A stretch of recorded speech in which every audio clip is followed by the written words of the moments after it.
Pembahasan kita hari ini tentang kebun binatang. Berbicara mengenai kebun binatang, biasanya identik dengan wisata edukatif karena pengunjung dapat melihat banyak macam hewan dari berbagai jenis dan lokasi. Tapi di era kolonial, kebun binatang adalah pameran hewan sekaligus manusia yang dianggap primitif dan layak menjadi tontonan. Ya, pernah ada masa ketika Human Zoo menjadi daya tarik masyarakat Eropa dan Amerika yang tak kuasa ingin melihat kehidupan bangsa lain dengan cara tak manusiawi. Kebanyakan orang yang ditampilkan di Human Zoo adalah orang-orang dengan ras kulit hitam atau memiliki budaya yang berbeda dengan Barat. Alih-alih sejahtera, orang-orang ditampilkan di Human Zoo justru hidup menderita dan miskin. Konsep Human Zoo pertama kali digagas oleh Kaisar dari Aztec. Orang pertama yang diketahui membuat pameran berskala besar dan mengisinya dengan orang-orang beserta hewan adalah Kaisar Aztec Montezuma. Ia memutuskan bahwa kebun binatangnya yang berada di Mexico City akan lebih menarik banyak pengunjung jika diisi dengan pameran manusia. Pada waktu itu, orang-orang Amerika dan negara-negara Eropa memiliki kecenderungan memamerkan musuh yang telah dikalahkan di depan publik dengan tujuan mempermalukan musuh.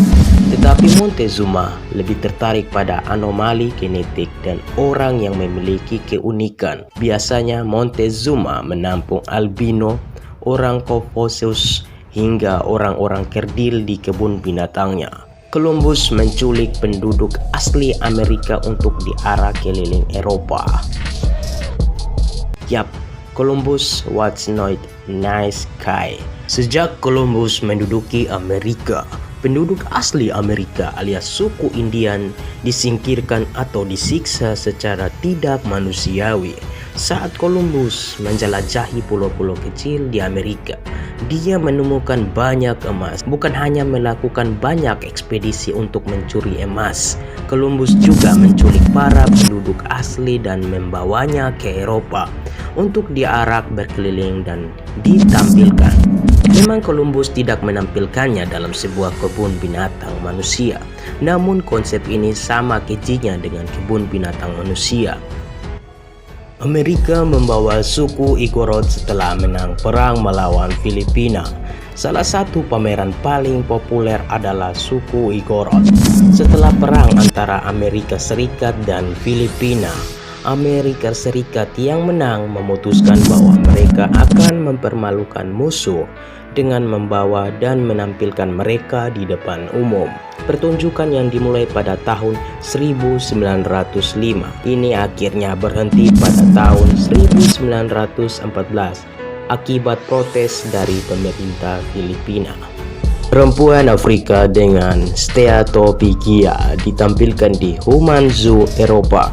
Pada abad ke-19, seorang dokter Inggris bernama William Dunlop mengunjungi Afrika. Di sana ia meyakinkan seorang perempuan Afrika bernama Sarje untuk ikut dengannya ke Inggris dengan berbagai iming-iming. Sesampainya di Eropa, nama Sarje diganti menjadi Sarah Bergman untuk menghapus identitas lamanya. Sarje memiliki kondisi yang dikenal sebagai steatopygia, yaitu terdapat penumpukan lemak yang besar di sekitar pantat dan alat kelamin.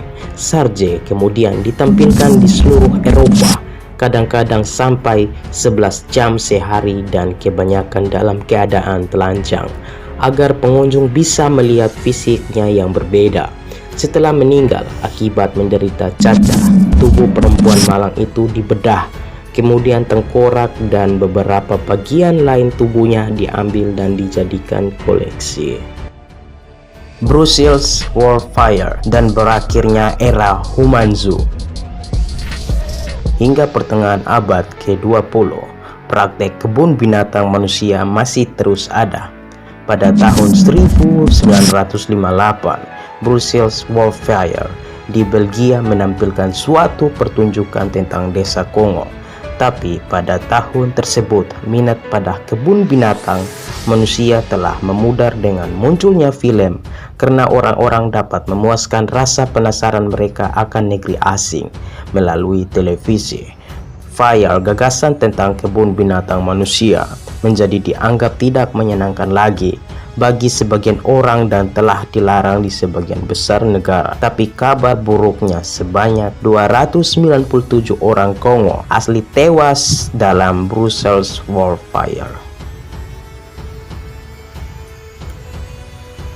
Demikianlah beberapa fakta kelam seputar kebun binatang manusia yang populer pada era kolonial.